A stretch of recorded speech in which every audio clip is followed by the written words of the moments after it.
Ayin Vav Amid Aleph, we'll begin Daf Ayin Hey Amid Beis, right at the bottom of the Gemara. Itma Cham L'Seicham.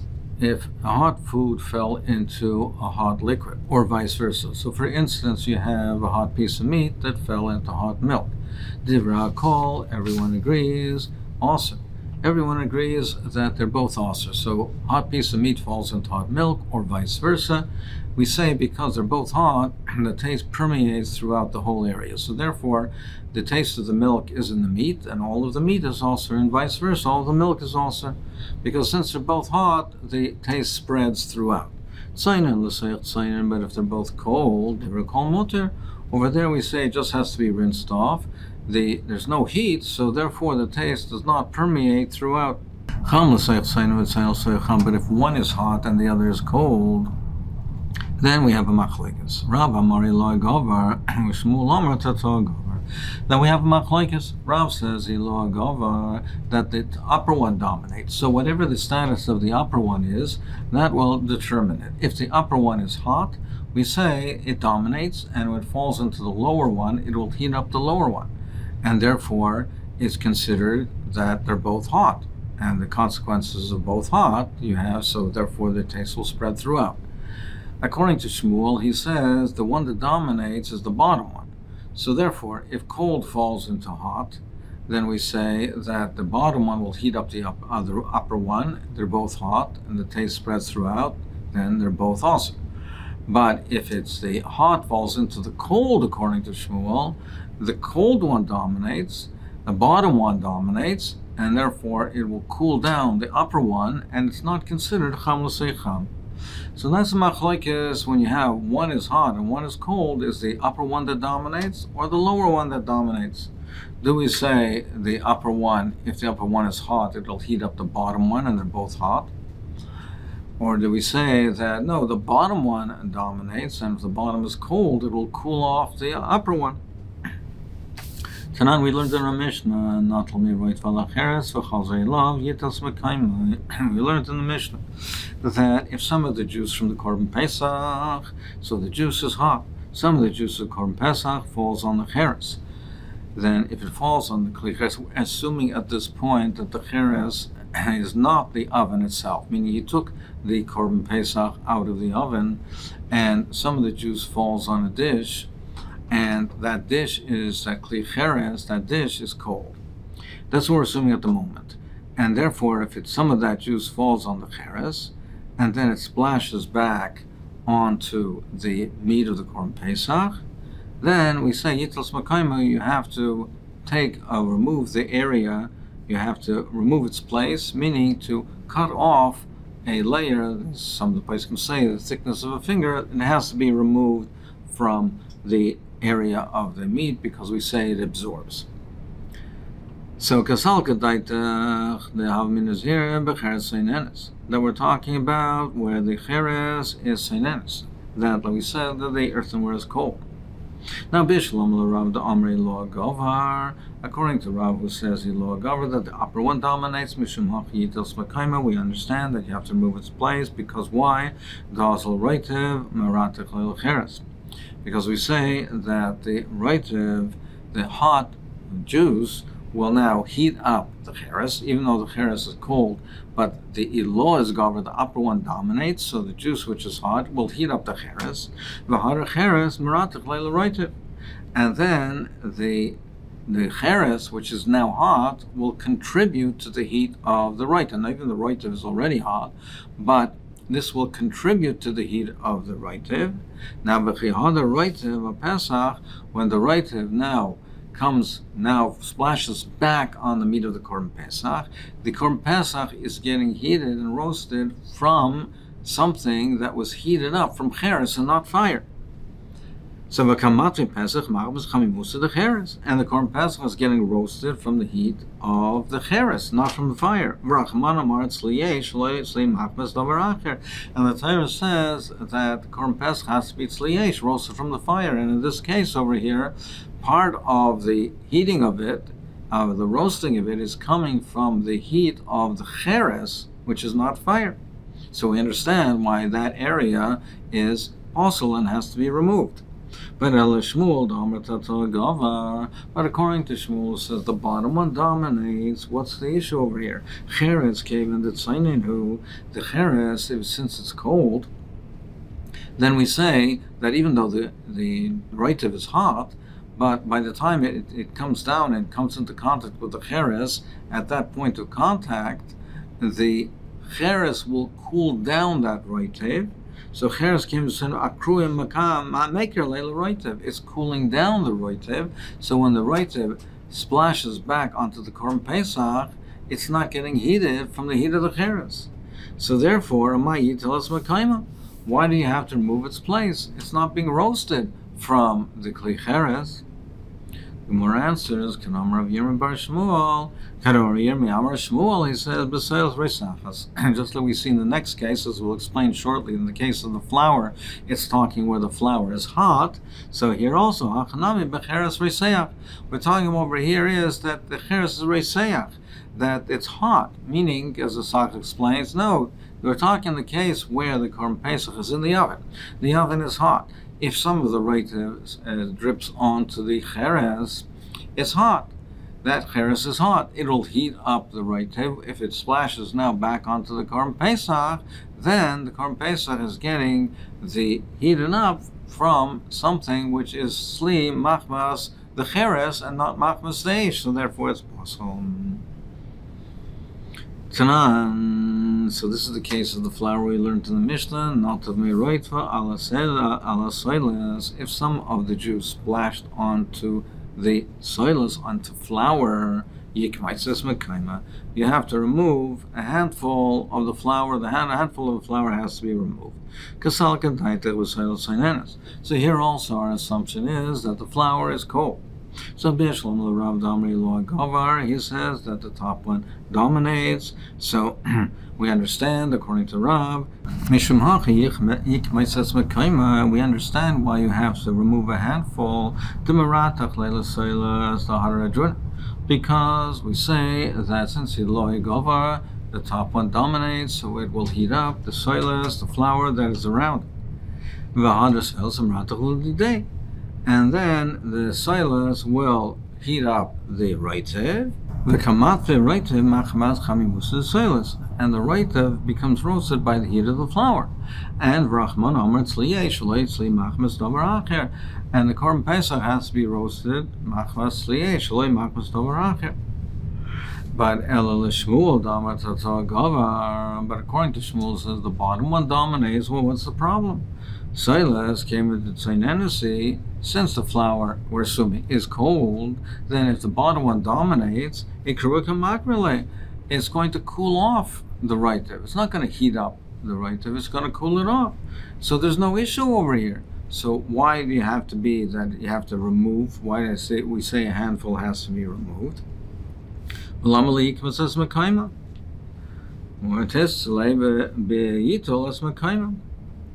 does it have to say that it should be enough?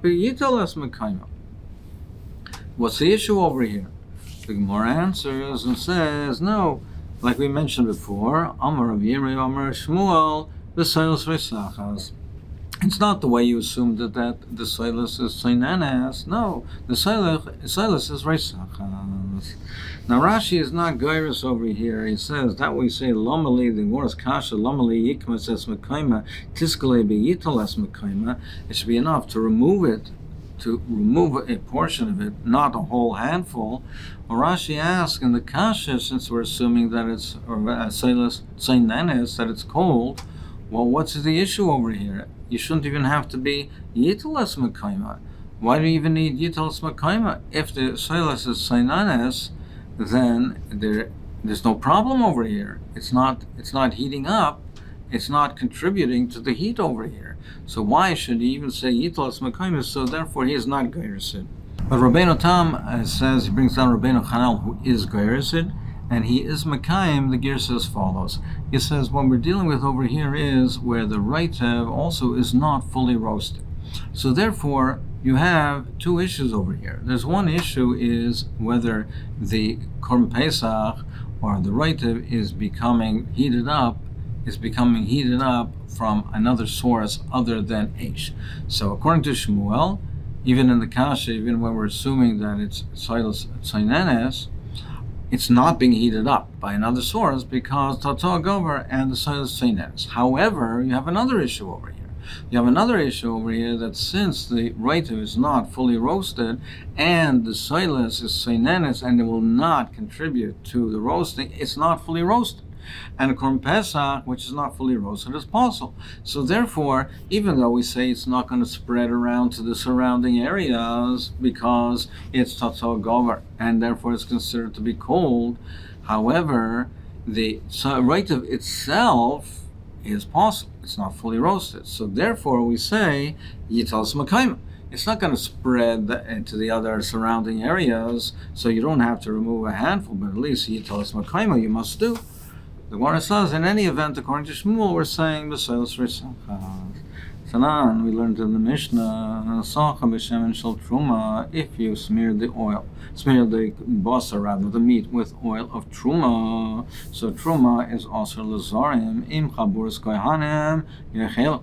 If the Chabura consists entirely of Kohanim, they can eat it. Im Shel Yisrael, if they're Yidno Yisrael over there, not Kohanim, Im chayhu, if it's raw, yedichena, you have to wash it off. Im slihu, yiklef as achitze. And if it's roasted, you peel off the outside. Now, Bishlom al-Rav Damri lo govar, he says that in lo govar, the upper one dominates. So amtul hachi sagale bekliv. Now, here we can understand why peeling is sufficient. So over here, it's working in reverse. The oil over here is cold. The meat is hot. If you say ilo govar, then the upper one dominates.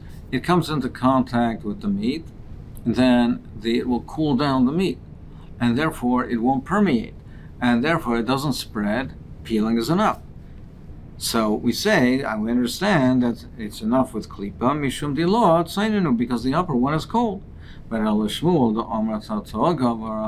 Shmuel, he says the bottom one dominates. Well, since the bottom one is hot, since the bottom one is hot, then you should say it'll heat up the oil and should spread and penetrate deeply into the basar. So my sagale b'klipa. Why is peeling enough? Nitzur legamre. It should be completely awesome. The Gemara answers, now, even though actually the Lashon is Nisra Legamre, it's completely also, we don't mean literally completely also. The way the Slach means is that you have to remove an area, a thick area all around. That's what it means. And the way the Meir explains it is that in actual fact, after you do that, it's as if the whole thing is also. It doesn't mean that, but literally it says that Nitzur Legamri, but we don't mean literally that it should all be removed. The thick area all around should be removed. But I'll call upon him, why is Klipa sufficient according to Shmuel? Because he says Tatzah Govar, we should say, it penetrates deeply, and therefore it's deeper into the meat, and you need to remove a thick area all around. Or answer, Shiny Sicha,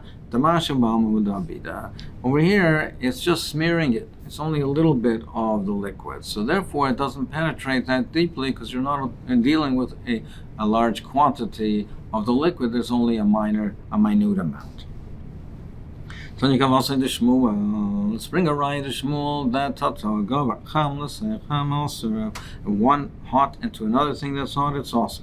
V'chein Tzainen Shanasan L'Seich Cham also, and it says similarly cold into hot, so the bottom is hot, it's also. So you see, Tatzah Govar, Cham L'Seich Tzainen, V'tzainen L'Seich Tzainen Amadiach, if it's hot into cold, so the bottom one is cold, so you just have to rinse it off. Or cold l'toychev, cold can cold sign if they're both cold, madiach. So we see a raya Tanya Kavos in Shmuel, and that's how we pass them like Shmuel. Even Rashi mentions, even though normally halacha is like Rabbi Surah, but here we pass them like Shmuel. Cham l'seich sign in madiach. So the Raisa said that if it's hot into cold, you rinse it off. So Kavan the Chamhu Adam Mekele Yashloi Bola put well, even though you say that Tatzah Govar, but till the bottom one is able to cool off the top one. The top one is hot. It falls to the bottom one. Now, the bottom one will cool it off, according to Shmuel, but that takes a certain amount of time. So until that happens, so it's going to absorb something in the interim. So it's going to absorb something. Klipa mi niboye. Why do you say just rinse it off? You should have to peel it off at least. Gemara says in a chanami. You do have to peel it off. If they're both cold, you rinse it off. Another brisa that supports Shmuel. If you have meat that was hot, that fell into milk that was hot, or cold that fell into hot, also they're both awesome. But if it's hot into cold or cold into cold, you rinse it off. Frank the Gemara, how can you say that hot that falls into cold? You just rinse it off. But Kavan the Chamhu, since the meat is hot, till the time it takes to cool it off, so still it's going to absorb some part of it. So klipa mi boy. So you still should need to have klipa to peel it off. Said before, if it's cham l'seich you peel it off. Tzayin l'seich madiyach. Amar ma tzayin l'seich madiyach. Cold into cold, you rinse it off. Amar ravuna leishana leishlo malach. That's only if it wasn't salted. That the davar also, it's only in the case where the item which is also was not salted. Aval malacha also, but if it was salted, then it's also. Something which is salted is considered hot, and kovash, if something is pickled, if something is preserved with vinegar, it's marinated, it's like cooked, and therefore it's like bishul, which is that the entire item becomes also, it's like it was cooked together. So we say maliyah hu kariseach. If something is salted, if the davar ha'aser is salted, then it causes the isser, the tam of the isser, to spread, it transfer the tam into the other item. So therefore, we're saying tzayin is madiyach. That's only if the davar also was not salted. But if it was salted, then it's a hadach is not sufficient. If something is marinated, then it's like cooked, and it's even more than that, and the entire item becomes awesome. Amar Rava had Amar Shmuel Malech Hagaseach. Then he said Malech Hagaseach Al Shlinech Machasmach. That means that it's heavily salted, that you can't eat it because it's so salted. There's a difference in the Rishonim and the Poskim, what that means exactly. Rashi over here says not that means that it's impossible to eat it. It just means that it's something that a person normally would find distasteful. It's overly salted, and a person finds that something that's unpleasant. It doesn't mean that literally you can't eat it. In other places, in another way, Rashi says differently. He says that it's salted to the extent that one would, if he preserves it to go on a long journey, he oversalts it to keep it preserved to that degree. Ayin in the Meforshim, how they reconcile Rashi. But Kolpanim, it means, it doesn't mean that it's lightly salted. But if it's salted in the normal way, just because it's salted, we don't say that it's considered to be reisayach. There was a young pigeon that fell into a pitcher of kamcha. And kamcha is milk, it's made with milk. Shari Rav China the Rabbim, Parshunya, he was mattered it. So even though it fell into it, he was mattered. Who is such a chacham that can be matter in this case? He loved Rav China braid the Rabbin Parashunia, but except for him, the Gava Rabbu, he's an autumn gadol, and therefore he understands that even though it fell into the milk, even though it fell into the kutach, which is milking, it's still mutter. Why is that? Amalach, he'll tell you why is he mekel, because Kiyamar Shmuel Maliyach Harei Karaseach, even though Shmuel said Maliyach Karaseach, and this this kutach is salted, so why is it not considered hot, and why should it be mutter? Because that's only we similar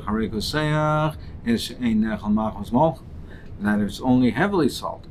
But high nechal machmas malcha, but this is eaten. This is the way it's normally eaten. It's not considered that degree of salted to say that it transfers the tam. The hani mili, this only applies to, in this case, where it's hani mili chai, where it's raw, or in this case, the pigeon, it's raw. Aval tzli boy klipa. But if it's roasted, it has to be peeled. Then we say it has to be peeled, even if it's salted in a way that it's fit to be eaten, that people would eat it. Even then, because it's tzli, because it's roasted, then it absorbs more, and even if it's not heavily salted, it still will be aser. It's so long as it's tzli. There's a machlekes rishonim. Rashi says tzli even if it's cold, even though it's not hot. The Rashba says that even if it has to be dafka if it's hot, not if it's cold. So hanimili, where it's a chayv tzli boy klip of lo yamer the less pili, where there's no cracks in it. Aval isbe pili also, but if it has cracks, then it becomes completely also. So again, there's a machlekes when you say it has cracks. What are we talking about? Are we talking about something which is roasted that has cracks, or are we talking about something which is even raw? Rashi says it's only if it's roasted. The Tur says even if it's raw. So, but if it has cracks, it's also ve'imatuva, but tavli also, and if it has spice, it's seasoned with spices, then it becomes also, even if it doesn't have any cracks, because the tavlin of it will soften it up and it'll absorb even more.